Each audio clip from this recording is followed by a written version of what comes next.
น้ำกินน้ำนี่น้ำห้วยบ่น้ำห้วยส่งนี่ผู้สาวเลือกกันเลยแล้วหน่อยเนาะจับชีเลือกเขาได้กำไร4,000ต้นหนึ่งได้400,000นี่ผู้ชื่อค่ายนี่ผู้ชื่อค่ายโอเคใหญ่แต่นี่ยอบฮานุโอ้ด้านนี้ก็คักเลยได้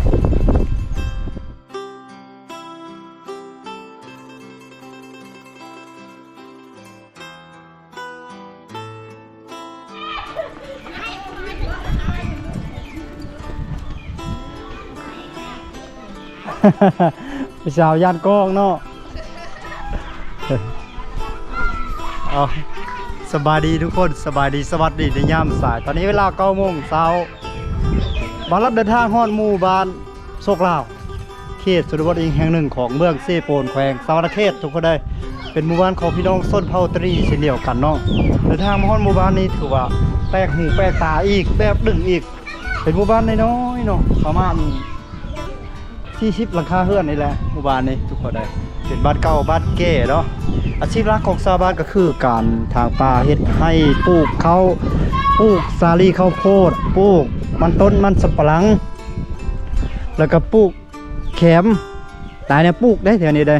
ปลูกต้นไม้ดูไล่แถวนี้ก็นิยมกันอยู่บัดส่วนสบายดีอันนี้พักบ่นี่ผักกาดโอ้เตรียมเฮ็ดส้มนี่เนาะ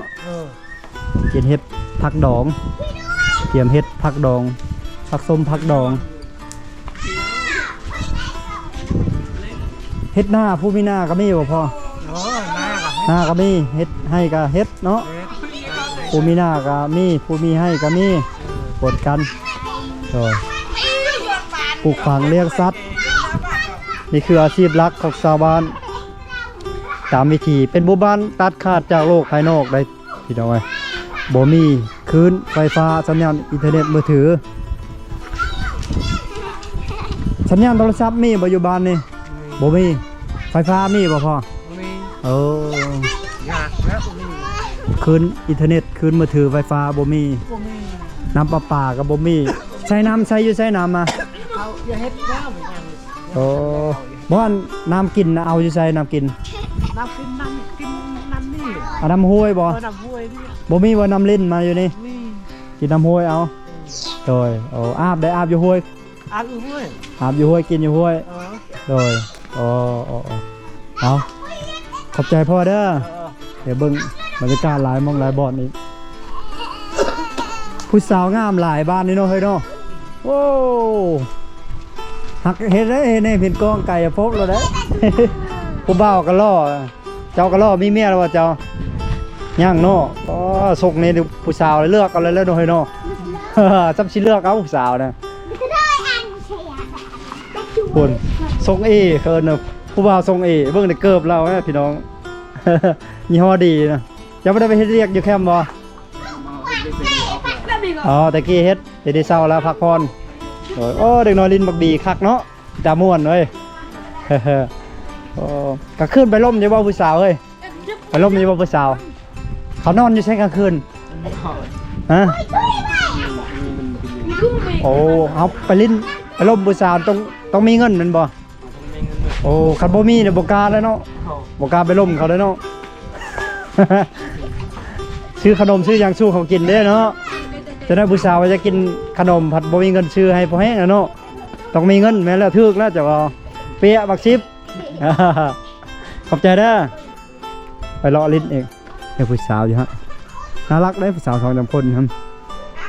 แต่ว่าเห็นบอลแล้วดีโอ้ยลุกเลยเห็นบอลุกเลยเตรียมปุ๊บเลย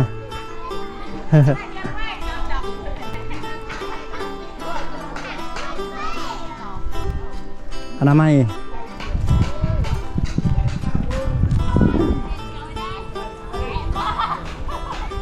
โอ้งามเนาะเนาะตะเละเช้าตะเละเลยลืมเลยสาวงามบ้านป่าเปิดอยากอายที่เข้ามาเบิ่งนี่พืชเศรษฐกิจหลักในโซนนาเล็กนี่ก็คือเข็มที่ประเดี๋ยวที่ว่ามีแต่เข็มเลยพี่น้อยนี่สอบถามเบิ่งเพิ่น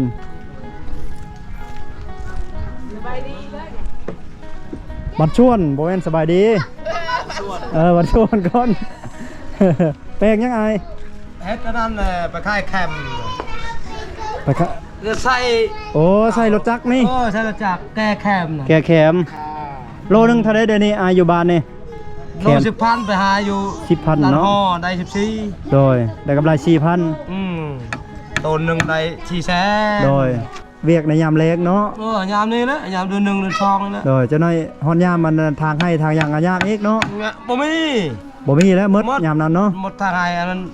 มันมีหมากมีดอก โดยออกมากก็แล้ว แล้วป้าร อทา เอา ปี ดูไม้อีก ปีหน้าอีก ดูไม้อีกจังหน่อยเดือน หน่อไม้เนาะ เดือน10เดือน6เดือน ฤดูฝน เอาเดือน7ดูไม้อีก โดยเกี่ยวข้าวหน้าฝนแล้วหน่อไม้ ดูไม้โอ้ตลอดโลเซนนึง โอ้โลละแสแพงเนาะ แพงอุ้ย โอ้เฮ็ดแฮงเฮ็ดยางแล้วตอนนั้นเนาะ ขันยางแห้งละเซนนึง โอ้ ขันคายเลยละโลพันนึง โอ้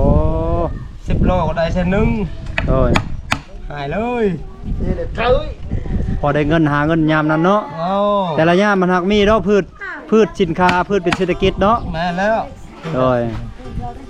เบิ่งเฮาเฮ็ดนี่อ่ะนี่ โดย เราจะแกดูไม้ก็ได้เด้อนี่เด้อ แกน้อยก็ได้ดิเนาะ แกยังแก ไม้อันนั้นคันเด็ดนี่เนาะไม้แดงคันนี้นี่เนาะ ทั้งแกอันนั้นเลยแบเลยได้อนี่เด้อ แกสัตว์ก็ได้ ยังได้หมดเลย ไอ้ครบสูตรแกผู้สาวน้อยก็ได้ แกคนก็ได้เลยอ่ะนี่ ขอบใจอ้ายเด้อ เออ โดยสูตรนี่ อยากที่แล้วเนาะจากกันเนาะ มาดื้อพี่น้องดื้อคุณไลค์คุณแชร์ให้เด้อ โอ้คักเลยเนาะมีปุ่งหัวผู้งามๆเลยทุกคน การนอนนั่งคนอ่ะ จะใช้ เก่านั่นแหละไปแล้ว เดี๋ยวอนามัยอยู่เด้ ห้างกระชาเฮือนอ่ะ อนามัยอยู่ ไปเฮือนโอ้ชาได้ดึก ดูมันขนาดเนาะโอ้ขยันขนาดเลย ข้าวงามๆเป็นได้ได้ นี่ปลาโทษเต็มแม็กเลยพี่น้อง อะไรใครมาเนี่ย เกินคาราเบลแล้วนี่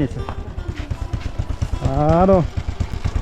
นี่ผู้ชื่อค่ายนี่ ผู้ชื่อค่าย โอเคใหญ่ แกนี่ยอบฮานุพุ่น โอ้ตัว ยิงกล้าเท่าแกทั่วเลยจัง รถจักรเลยคุ้มค่าแล้วเนาะแกเนาะ ผมรู้ยิงกล้าเท่าแกเนี่ยยิงทั่ว จักรโลดิ ลงเพศได้ประมาณลงเตาอัน 100ปลายกิโลดิเนาะ แม่น ได้ ก็สุดยอด หลาย60 แข็ง เนี่ยเขาจะไปลัแอนนนึงแล้ว โดยอันนี้เป็นแผ่นดินอันนั้นได้นี่มันเป็นหินด่านได้เลยพี่น้อยหินด่านหินแก้นเป็นหินผาแหละหินแก้นหินผาตัวหญ้าบ่สามารถเกิดได้แล้วอยู่ในแข็งสะอาดตลอดเลยอยู่วางลงเป็นเหววางลมนะโอ้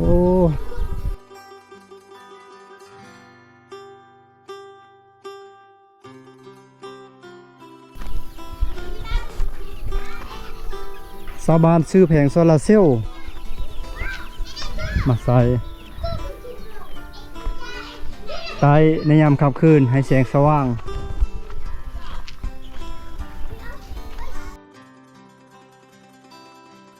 วัดโบมีเลย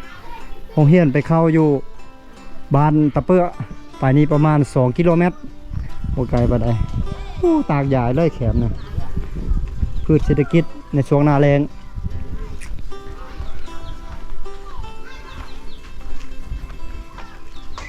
เป็นเจ็บเป็นไข้ไปห้องหมอน้อยอยู่บ้านตะเปื้อ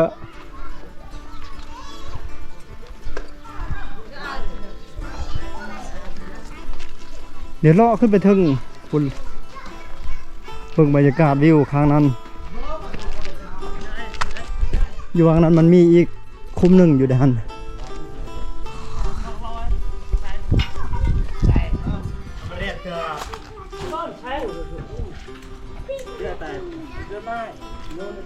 นี่เดี๋ยวนี้นี่เห็นสบาย แบบนี้บ่ เดี๋ยวนี้เอ้ยทึกบ่ กำไรเลย ถึงเลยนี่โอ้เฮ็ดแล้วเรามาใส่แบบนี้เนาะ อาจารย์น้อยนึงครับเอาผ้าคูด เอา คูดให้มันอยู่กับนี่ เอาผ้าคูดบ่ คูดน้อยนึงบนนี้อ่ะ มันเข้ากันนี่เนาะ มันขาวนี่ มัดบัดนี้เนาะ มัน คันมันบ่ข้าวเยอะมันเป็นไป บ่แล้วจะใช้ตัวไหนมัดบ่นี่เอาเชือกนี่บ่มัน มัดนี่เชือกนี่มัดนี่ก่อน มานี่ มัดนี่ก่อน มานี่เนาะ มัดนี่ได้แล้ว อยู่เลย ใส่เลยอยู่เลย โอ้ ไป ครับ แข่งงันเลยงั้น สับจีแก้เนาะสับจีแก้ผู้สาวน้อยเนาะ แกเลยชาวหน่อย ได้ละครั้งนี้ผู้นึงนี่เนาะ นั่น ครั้งนี้ผู้นึงนี่ละกลางนี่ผู้นึงอีก ถึงแล้ว ได้3คนเลยเพิ่นทางนั้นทางกระตูบเขามีอีกเด้อบทนึงอยู่นี่เลย แม่นแล้ว เนี่ยใส่อันนึงนี่อยู่เนี่ยมีอีกอยู่ดิผู้นึงอีก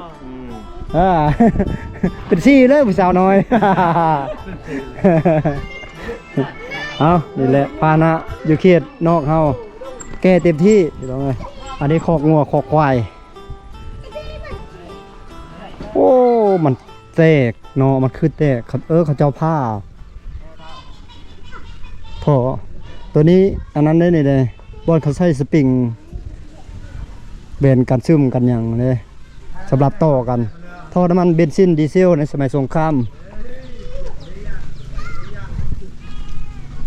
เพิ่นยังคงตามเข้าด้วยโคกมือในหมู่บ้านนี่แต่ว่าเข้ามาสายแล้วเพิ่น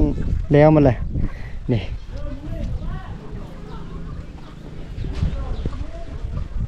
เขาจะเลาะขึ้นไปวังทึ่งโน่นแถวนั้นมันจะเป็นโน่นขึ้นไปแน่เห็นไปเลยแถวนี้บรรลัดมาปี2022อากาศเริ่มอบอุ่นขึ้นมาเลยตอนนี้บรรลัดจุดได้ทอดเสื้อแจ็คเก็ต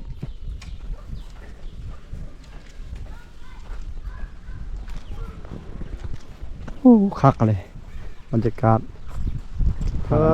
ด้านนี้ก็คักเลยได้เสียที่แต่มันสะท้อนแสงตะเวน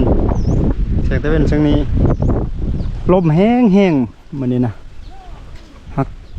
ใครก็เมื่อวานนี่ทั้งลมทั้งยังมีฝนตกมีฝนฝอยน้ำในฝนโปรยปลายเมื่อวานเนี่ย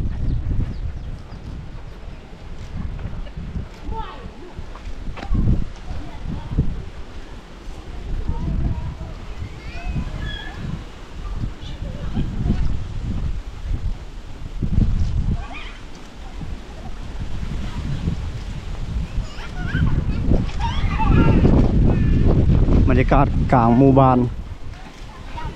บรรยากาศดีขนาดเลย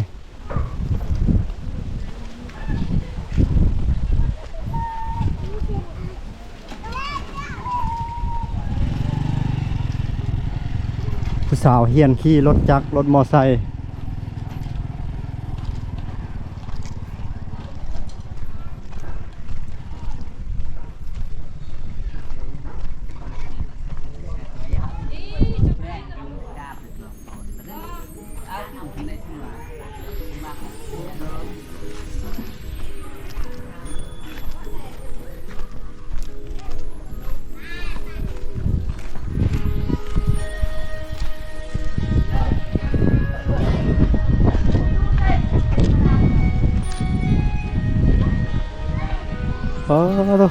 หัวเพิ่น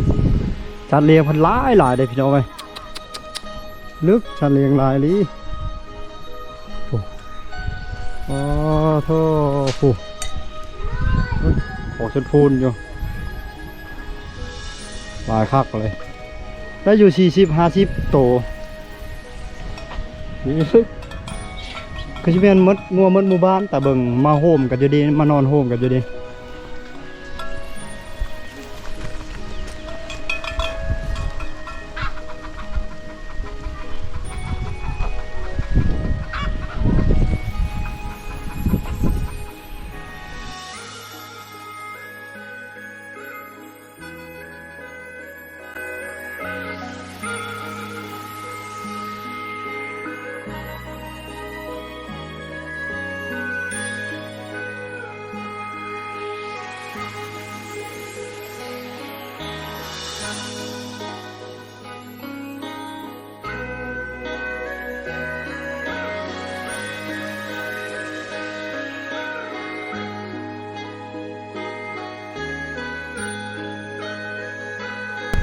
ท้องลมเขาก็ได้เห็นเส้นทาง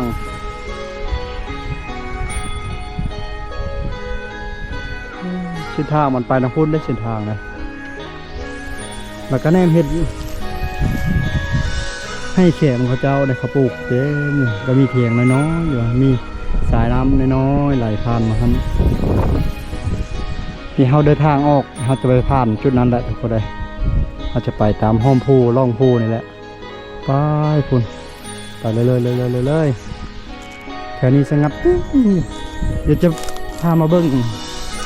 ให้แขมหรือว่าไล่แขมของเพิ่นเก็บกูแล้วเรียบร้อยเลยดิกดเก็บแล้วนี่ยังเหลือแต่กระต่อนี่แหละต้นแขมเนี่ยยังเหลือแต่กระต่อพี่น้องไงกับใบมันเขาจะเอาเก็บกูหมดแล้วยังกอหนึ่งไหมฮันกับยูฮันกอหนึ่ง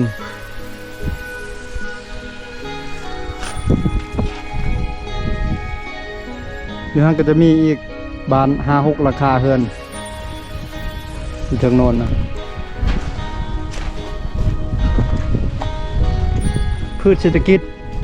ซึ่งเป็นรายได้จุนเจือชีวิตครอบครัวของชาวบ้าน